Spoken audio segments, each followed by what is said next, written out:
શ્રી અરવિંદ જે શક્તિ ઉતારી લાવવા માગતા હતા એ શક્તિ 56માં 29 ફેબ્રુઆરી તે દિવસે ઉતરેલી. 56માં જાન્યુઆરીમાં શ્રી અરવિંદ એટલે 50માં શરીર છોડ્યા પછી માતાજી પાસે આવ્યા, દર્શન આપ્યા. કંઈક બનવાનું છે, તૈયાર રહેજો. એટલે માતાજીને એમ કે કંઈક બનશે, પણ જલ્દી કંઈક આવું જ બનશે. એટલે આશ્રમમાં પ્લે ગ્રાઉન્ડ છે, ત્યાં સાંજે ધ્યાન હોય છે, ગુરુવાર અને રવિવાર. માતાજી ત્યાં ખુરશી, જે મેપ બતાવેલો પિક્ચરમાં, ત્યાં ખુરશી પાસે બેસતા. માતાજીએ લખ્યું છે કે મારી સામે એક ગોલ્ડન દ્વાર, હિરણમય પાત્રે આખું બારણું જે છે, વિદ્યા અને અવિદ્યા વચ્ચે જે એક બારણું છે, આખું કવર, એ બારણું મારી સામે આવ્યું. અને એ વખતે મારું સ્વરૂપ, માતાજીનું સ્વરૂપ, દિવ્ય સ્વરૂપ બ્રહ્માંડની પેલી સાઈડમાં, બારણાની પેલી સાઈડમાં અને આ સાઈડમાં મનુષ્ય જાતિ હતી. બંનેની વચ્ચે આ બારણું આવેલું. અને ત્યાં એક હથોડો હતો અને મને અવાજ સંભળાણો, ટાઈમ હેઝ કમ. અને એ અવાજ શ્રી અરવિંદનો હતો, સમય આવી ગયો છે. પછી કે મેં એ જે મનુષ્ય જાતિ અને આદ્ય શક્તિ માં, જે પેલે પાર માતાજી હતા, અને માતાજીએ હથોડો પણ બહારનું તોડી નાખ્યું. અને પછી સુપ્રીમ અતિમનસ ચેતના પૃથ્વી ઉપર ઉતરવા માંડી, સડસડાટ. સત્ય ચેતના, જેને આપણે કહીએ ને, સત્ય ચેતના 20 મિનિટ સુધી માત્ર આશ્રમમાં નહીં પણ સમગ્ર બ્રહ્માંડમાં એ ચેતના ઉતરવા માંડી. અને માતાજીએ લખ્યું છે કે 20 મિનિટ સુધી અદ્ભુત પ્રકાશ પૃથ્વી ઉપર ઉતરતો હતો. અને માતાજીએ લખ્યું છે કે મને એમ કે બધા સાધકો આમ સપાટ થઈ ગયા છે અને પ્રેશરમાં અસર થઈ છે, ચોંટી ગયા છે. પણ મેં આંખો ખોલી ત્યારે બધા પોતપોતાની સાદડીઓ કે આસનિયા લઈને આમ ખંખેરીને જતા હતા. માતાજી એમ કહ્યું કે આ જે ઘટના બની છે એની 5 માણસોને ખ્યાલ આવ્યો છે થોડોક. એમાંથી 2 આશ્રમમાં છે અને 3 બહાર છે. એટલે જે લોકોને વસવસો હોય કે અમે પોંડિચેરી આશ્રમમાં નથી, એ કેડી શેઠના હતા. માતાજી છે ને બધા જ જે વચનો આપે ને એ બધા પૂરા કરતા. કેડી શેઠનાએ કીધું કે માં જ્યારે પૃથ્વી પર અતિમનસ ચેતના ઉતરે ત્યારે મને મારી હાજરી હોવી જોઈએ. તો એ તો બોમ્બે હતા અને એ વખતે આ ઘટના બનતી ત્યારે એ ગાડીમાં હતા. એમનું કમ્પાર્ટમેન્ટ આ બાજુ હતું, બીજા કમ્પાર્ટમેન્ટમાં એક પ્રકાશનો પુંજ ઉતર્યો, એમાં માતાજી ઊભા હતા અને આમ બાજુ બારણા હતા કમ્પાર્ટમેન્ટના, પેલા ગાડીના. તો એ કેડી શેઠના જોઈ શકતા હતા કે માં ઊભા છે ત્યાં, પૃથ્વી પર પ્રકાશ ઉતરે છે. 39માં સેકન્ડ વર્લ્ડ વોર શરૂ થયું ત્યારે ઘણા માણસો ગભરાઈ ગયેલા કે હવે ક્યાં જવું. તો પોંડિચેરી જઈએ, ત્યાં આપણે બધા સલામત છીએ.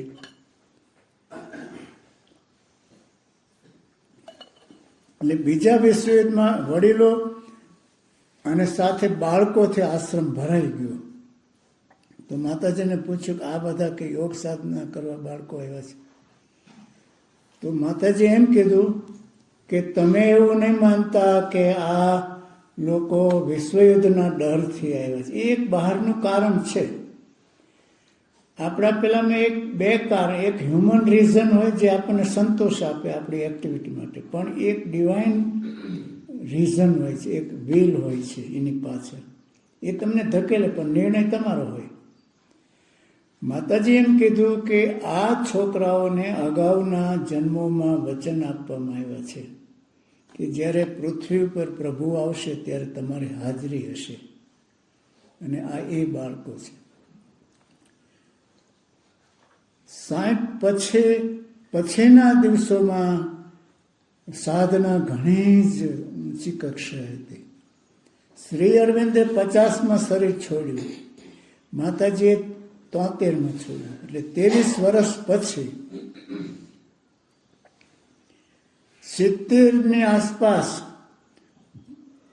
માતાજી પછી પૂર્ણપણે બધાથી અલગ થઈ ગયેલા અને એમના શરીરને રૂપાંતરમાં મૂકેલું.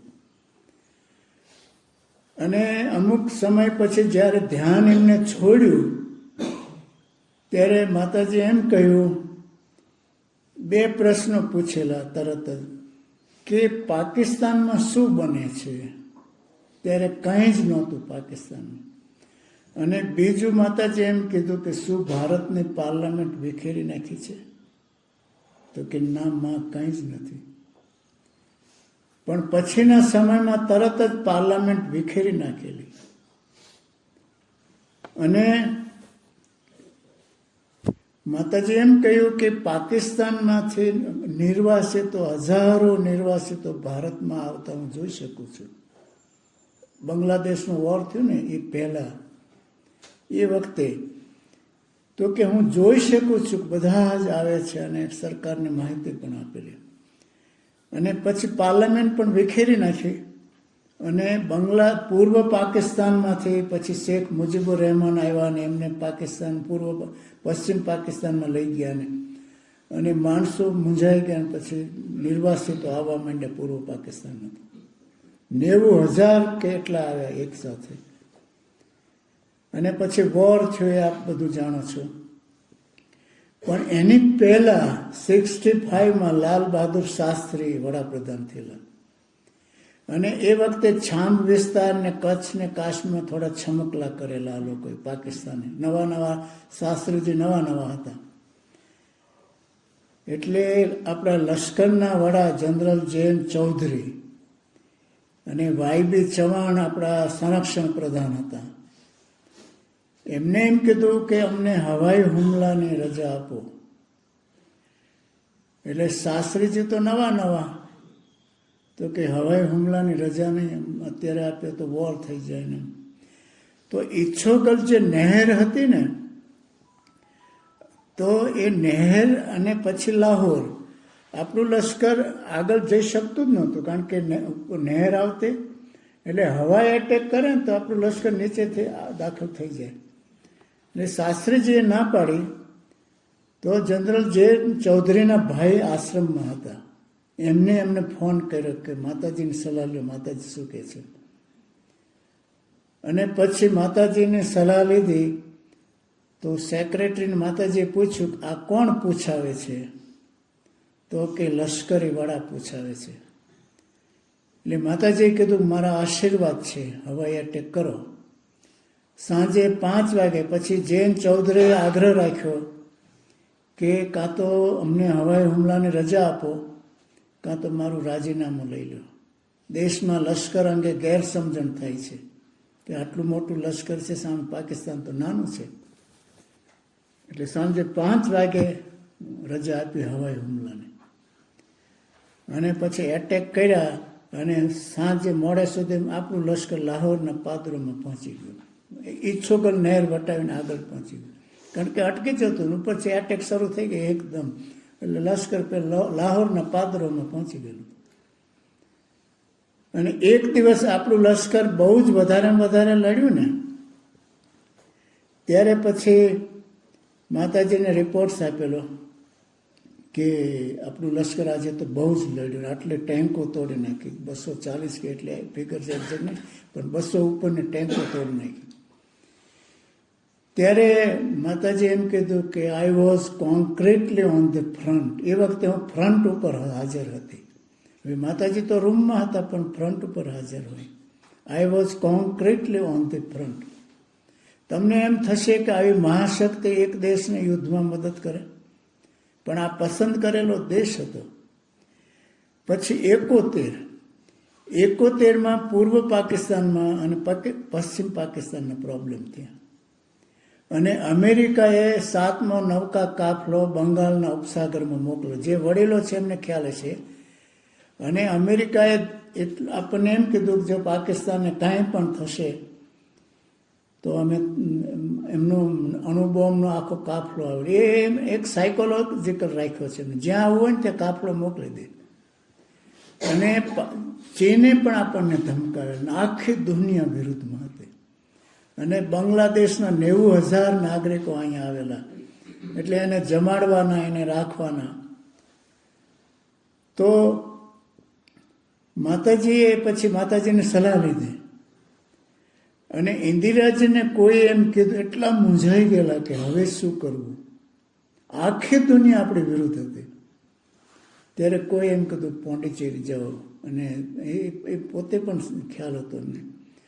અને પોંડિચેરી દોડતા આવેલા. આપણે જે ચિત્રમાં બતાવ્યું ઊભા, જે આમ હાથ રાખીને ઊભા છે, એ વખત 71માં જ્યારે બાંગ્લાદેશનો પૂર્વ પાકિસ્તાનનો આપણે વોર હતું એ વખતે. અને નીચે બેસી ગયા. પછી માતાજી એમ કીધું વડાપ્રધાન છે એટલે ખુરશી આપો, એટલે ખુરશી આપી. પછી હાથ જોડીને કે માં, હું આ દેશની વડાપ્રધાન છું, મારાથી કાંઈ પણ ખોટું થશે તો દેશ આખો તૂટી પડશે, આપને આશીર્વાદ લેવાયો. એટલે માતાજીએ તરત જ પછી તમે જો જોયું છે તો એ 71માં, અને ત્યારે એમનો ઉંમર 74 વર્ષ હતો, અને નહીં 94 વર્ષ હતા. અને 73માં એમને શરીર છોડ્યું, 71માં ઇન્દિરાજી ગયેલા, એટલે 94 વર્ષના હતા. એ ફોટો તમે જો બહુ ઝડપથી ગયું છે. ઘણા જ વૃદ્ધ થઈ ગયેલા, ને લાંબા છે ને ખંભે હાથ મૂકે છે, બાહ થાબડે છે, જા તારી સાથે માં દુર્ગાને મોકલું છું. આ ખરેખર આ ઘટનાઓ છે. કારણ કે દુર્ગા એટલે માતાજી જે ચેતના છે, દેવદેવીઓ જે સ્તરથી આવ્યા છે, જે તબક્કામાંથી આવ્યા છે, એના ઉપરના સ્તરમાં આદ્ય શક્તિ છે. એટલે જગતને જે દેવદેવીઓ છે એ સાવિત્રીમાં બધા વર્ણન છે આ બધા. અને બધી દેવીઓ જગતને દેવીઓ કહે છે કે અમે મનુષ્ય જાતિને આનંદ આપી શકીએ છીએ, અમે સુખ આપી શકીએ છીએ, પણ અમે મનુષ્ય જાતિને બદલી શકતા નથી. ત્યારે સાવિત્રી એમ કહે છે, one day I shell return his hands in mine. એક દિવસ સુપ્રીમ મા ભગવતીના હાથમાં હાથ લઈને હું પૃથ્વી ઉપર પાછી આવીશ. And thou shall see the face of absolute. અને આખી મનુષ્ય જાતિ પ્રભુનો ચહેરો જોઈ શકશે. તો એ દુર્ગા પણ એમની પાસે બધા હતા. એક સૌરાષ્ટ્રના કે ગુજરાતના કોઈ એક ચામુંડાના ભક્ત શ્રી અરવિંદને મળવા ગયા, અને સેજ એ શરૂઆતમાં છે, સેજ ઝપકારો તો ચામુંડા ત્યાં એને જે મારા માં તો અહીંયા છે. શ્રી અરવિંદ તો બહુ જ થોડો ટાઈમ આપ્યો, 1 મિનિટ. પછી માતાજીને મળ્યા, અને માતાજી પછી એમના જમણા પગને સેજ સાડી હતી અંગૂઠા પાસે, સેજ સાડી આગળ કરી, અને બધી જગતની દેવીઓ માતાજીના ચરણોમાં એમને જોઈ. ઓલ ધ ગોડેસીસ બધી.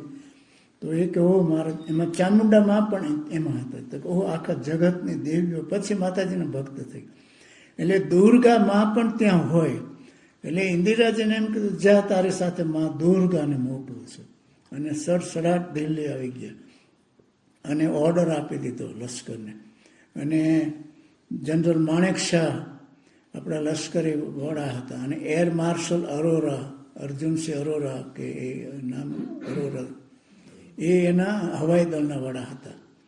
અને એક જ દિવસમાં આખું પૂર્વ પાકિસ્તાન ઉડી ગયું, અને બાંગ્લાદેશની શરણાગતિ, એના સૈનિકોએ શરણાગતિ લઈ લીધી. અને ભાજપાએ પાર્લામેન્ટમાં કીધું કે આ મા દુર્ગા છે ઇન્દિરા, તો એ એક્શન માતાજીના હતા. એટલે રાષ્ટ્રના જીવનમાં પણ અનેક વખત એમને મદદ કરી, જ્યારે જ્યારે કટોકટી આવી છે ત્યારે. પછી ઇન્દિરાજી 8 દિવસ થયા ને પછી કાગળ લખ્યો માતાજીને, માં મને કાંઈ જ ખબર નહોતી પડતી, પણ મને 7 દિવસ સુધી એવું દેખાતું કે એક માં એક બાળકીને હાથમાં લઈને પહાડ ઉપર જાય છે, ઉચકી લઈ જાય છે. 7 દિવસ સુધી મને સતત એ દેખાણું. અને પછી ઇન્દિરાજીએ અમુક ટાઈમ પછી એમને એક ભ્રમણા થઈ કે એમને સતત ચિંતા બીક, મારું ખૂન થઈ જશે, મારું ખૂન થઈ જશે. એક આવી ગયું હોય અંદર હૃદયમાં, મારું ખૂન થઈ જશે, મારું ખૂન થઈ જશે. પછી અરવિંદ આશ્રમમાં માતાજીનો રૂમ તો 6 મહિને ખોલે અને એમને હઠ લીધી કે મારે માતાજીના રૂમમાં 1 રાત આરામ કરવો છે. હવે આશ્રમ તો ના પાડી દે. જેમ કે આપને ખ્યાલ હશે, અયોધ્યા જે રામ મંદિર થયું ને એની પાસે અરવિંદ આશ્રમનું સેન્ટર છે ખૂણા પર. જો આ વિવાદ તમને ખ્યાલમાં આવ્યો, એ બધી જમીનો ત્યાંથી બધી લઈ લીધી અને પૈસા આપ્યા અને ગમે. અરવિંદ આશ્રમે ના પાડી, ત્યાં રિલિક્સની સ્થાપના કરી છે અયોધ્યાની બોર્ડર ઉપર. તો કે રામને પણ રહેવા દો અને શ્રી અરવિંદને પણ રહેવા દો. એટલે ત્યાં ખાસ કેસ તરીકે અયોધ્યા જે જશે ને એના રોડમાં શરૂઆતમાં આવશે. તો ગવર્મેન્ટે પણ આ લોકોએ જે ટ્રસ્ટ હતો રામ તીર્થ ટ્રસ્ટ, એને પણ પહેલાં રિક્વેસ્ટ કરેલી આશ્રમ અને ત્યાં એ રહેવા દીધું પછી. એટલે ઇન્દિરાજી એમ કીધું કે મારે આ રૂમમાં આરામ કરવો છે. આશ્રમે ના પડી પણ ફરીને બહુ જ હઠ કરેલો. અને પછી એક દિવસ એમને આશ્રમ શ્રી માતાજી જે રૂમમાં રહેલા ને એ રૂમમાં એમને આરામ કર્યો. એમને એમ લખ્યું છે કે આવો મને હું ક્યાંય આવી નથી, જિંદગીમાં પહેલી વખત આવું ગયું. અને પછીના દિવસોમાં તરત એમનું ખૂન થયું. એ વખતે હું પોંડિચેરી હતો ઓક્ટોબરમાં 84માં. શ્રી અરવિંદની સમાધિએ ધ્યાન કરી અને મોડે સુધી પછી થાય એટલે હું સીધો ગેસ રૂમે જે હું સૂઈ જઉં. હજી આમ સુવા જતા અંદર તંદ્રામાંથી ઊંઘમાં ઊંડે જઈએ એ પહેલાં ચારે બાજુ ગોળીઓનો વરસાદ થાય. તો હું જાગે જો એકદમ આંસુ થયું. પાછો બીજે દિવસે ફરીને સાંજ રાત્રે સમાધિથી જઈને પછી આરામ કરવા ઊંઘવા જો, બીજે દિવસે ગોળીઓ ચારે બાજુ વરસાદ. પછી ત્રીજે દિવસે ઇન્દિરાજીનું ખૂન થયું. પછી એ ડ્રીમ બંધ થઈ ગયું. અને માતાજીએ પછી 73માં એમનું નિર્વાણ થયું. છેલ્લા 6 મહિના એ પૂર્ણપણે એ કટ ઓફ થઈ ગયેલા બધા જ થી. એમને એમ કીધું કે મારા મૃત્યુની 2 શક્યતા છે. એક તો કદાચ હું ઘણી ઊંડા ધ્યાનમાં ગઈ હોઈશ અને મારું શરીર તમને નિર્જીવ લાગશે, જડવત લાગશે અને તમે મને સમાધિ આપી દેશો. એક એવી શક્યતા છે. અને બીજી શક્યતા એમને એમ કીધું કે કદાચ એકદમ એટલો પ્રકાશ ઉતરી આવે કે આ બોડી સહન ન કરી શકે, મારું શરીર છૂટી જાય. તો એમ કે બોડીને સ્પેશિયલ કવરમાં રાખજો અને ડૉક્ટરો કહે તો પછી તમારે સમાધિ આપવાની. અને ત્યાં એમને દાખલા આપ્યા છે કે આશ્રમમાં આવા કેસ બનેલા છે. એક વખત કોઈ એક સાધકને ઓપરેશન કરાવેલું અને બહુ જ પેઇન થતું હતું ને એટલે એમનો આત્મા માતાજીના રૂમમાં ચાલ્યો ગયો. અને એને પછી આ લોકો એમ સમજ્યા કે આ મરી ગયા એટલે એને બાળવા ઉપાડ્યો અને પછી રાડ્યો પાડો, મધર આઈ એમ બર્ન્ટ, અને એને બાળી દીધું કે આ મરી ગયો છે. અને પછી જ્યારે એને અગ્નિ આમ ચાંપ્યો ને ત્યારે એનો આત્મા જાગૃત થઈ ગયો, માતાજીના શરણોમાં હતો અને ભાગ્યો એકદમ, ઓ મધર આઈ એમ બર્ન, મને બાળી દે છે, મને બાળી દે. એ જે આંચકો લાગ્યો ને એની ચેતના આખા વિશ્વમાં વિખરાઈ ગઈ. પછી માતાજી એની ચેતનાને ભેગી કરી, એકઠી કરી અને પછી એમને જોયું કે છતાં ચેતનાનો એક ભાગ આંચકાના કારણે કટવાનો, એ ચેતના ક્યારેય આવી નહીં પાછી. વેદના એક ઋષિ, એ મેં બહુ વાંચ્યું નથી, પણ એક ભાઈ કહેતા કે મેં આ બહુ સાંભળ્યું છે. મેં કીધું નામ ક્યાં ઋષિ શું? પણ એમને કીધું કે ના બરાબર.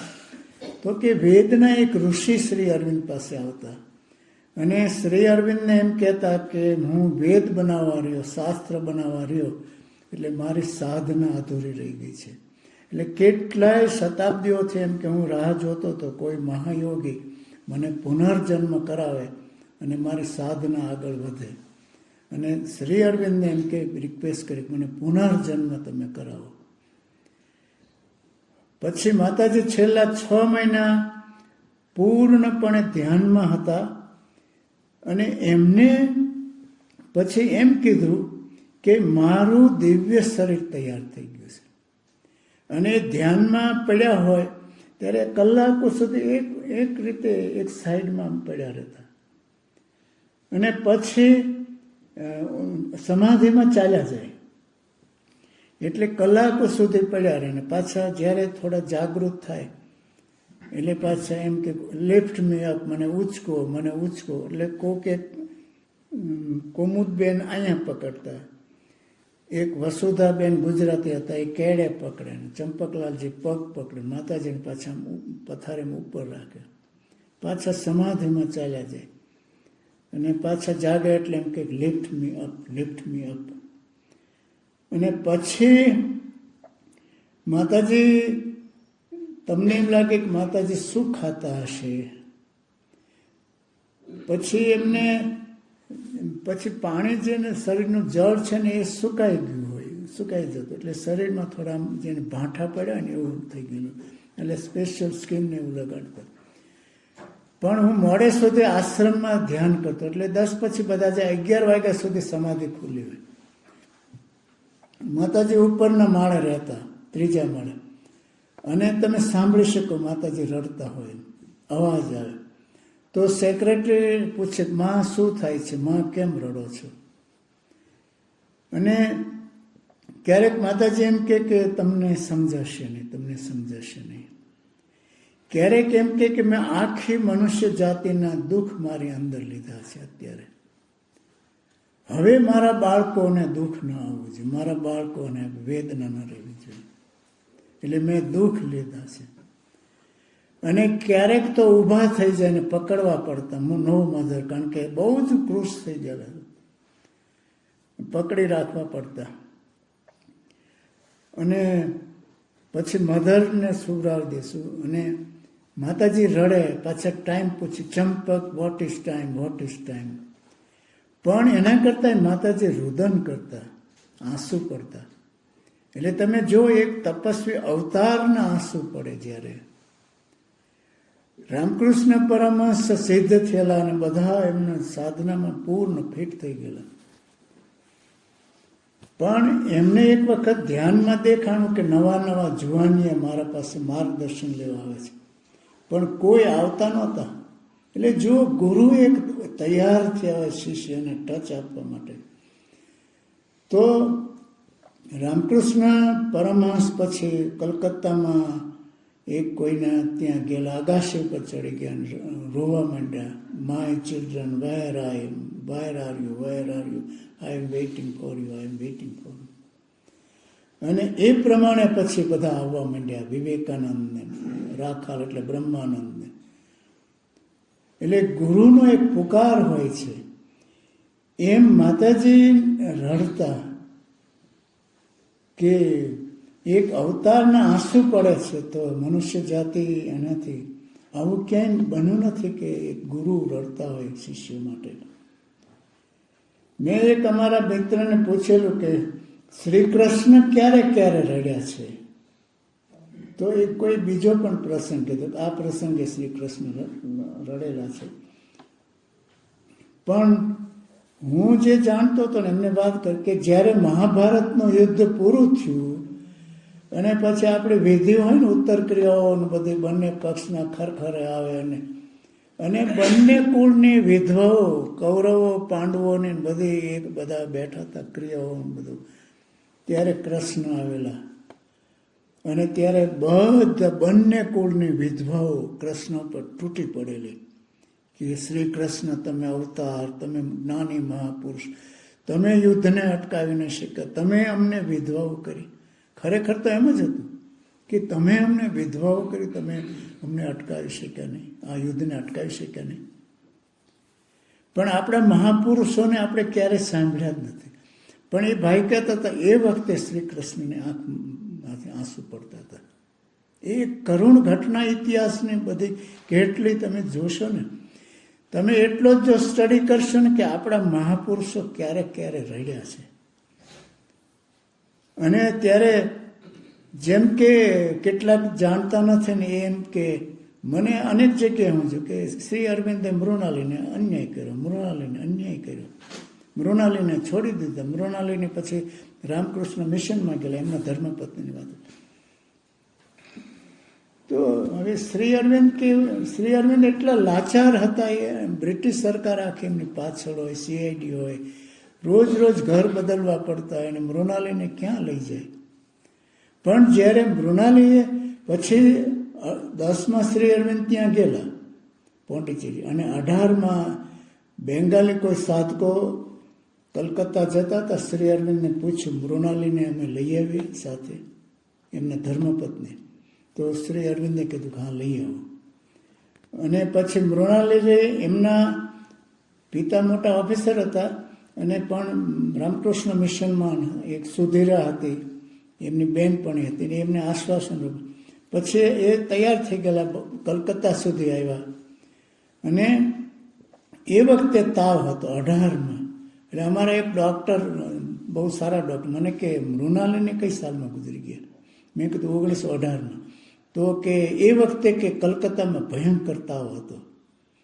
અને એ વખતે પછી એને કીધું, મેં તમે કેમ પૂછો? તો કે 18માં કલકત્તામાં ભયંકર તાવ હતો.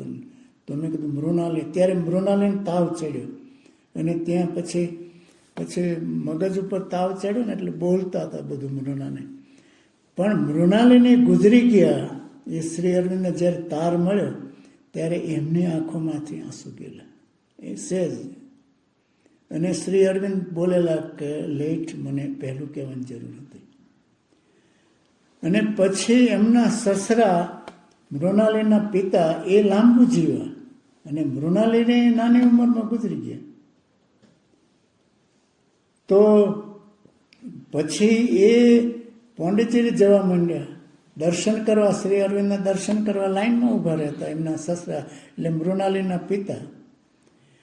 પણ પછી શ્રી અરવિંદે એમ કીધું કે એમને કાગળ લખ્યો, શ્રી અરવિંદે મૃણાલીના પિતાને, ના એમના સસરાએ શ્રી અરવિંદને કાગળ લખ્યો કે મૃણાલીની જે મિલકત છે, ઘરેણા, એ બધું તમારું છે, અમારે શું કરવું? આ તો મહાયોગી હતા. તો શ્રી અરવિંદે એમ કીધું કે મૃણાલીની ઈચ્છા હોય એ પ્રમાણે તમે બધું જ કરો, પણ એકમાત્ર પુસ્તક જેના પર એને નામ લખ્યું હોય મૃણાલીની, એ પુસ્તક મને મોકલી દો, as a token of my love for her. મારા અને એના સંબંધો શું હતા એ હું જ જાણું છું. અને એ વખતે આ મહાયોગીની આંખોમાંથી આંસુ જતા હતા. પણ લોકો છે ને બધું બહુ જ, હું જ્યાં જાઉં ને હું પોરબંદર હમણાં ગયો, પોરબંદર કોઈ નથી. એક બેન એના ભક્ત, ઇંગ્લિશનો લેક્ચર, એની બીજી બેન હાઈસ્કૂલમાં ટીચર મોટી. એ તો બસ આ ઘટના અને સીતાની ઘટના, બસ હવે મારે અરવિંદના સંપર્કમાં આવવું નથી, મૃણાલીને આટલો બધો અન્યાય કર્યો, એ એના મનમાં થા નીકળતું ને. બસ એ એક જ લઈને, એની મોટી બહેન છે સુષ્મા, ડૉક્ટર સુષ્મા, એ પરમ ભક્ત છે. એટલે આપણે એવા અર્થ કરો. એટલે માતાજી છેલ્લે રડતા હતા. મૂળ આપણા અવતારો રડેલા છે, ગાંધીજી પણ રડેલા છે. અને પત્રકારો કે બાપુ આપ કહેતા હતા ને ભારતના ભાગલા તો મારા ડેડ બોડી ઉપર પડશે, તમારી હાજરીમાં ભારતના ભાગલા. શું કહેવા માંગો? શું બજારે શું કરે? એટલે માતાજીએ પછી એક સ્ટેટમેન્ટ આપેલું કે મારું દિવ્ય શરીર તૈયાર થઈ ગયું છે. હવે આવું સ્ટેટમેન્ટ ક્યાંય નહીં, મારું દિવ્ય શરીર તૈયાર થઈ ગયું. એટલે બધા સાધકો ઉતાવળમાં હતા કે માં તમે તો દિવ્ય શરીર હવે પ્રગટ કરી દો ને, પ્રગટ કરી દો ને.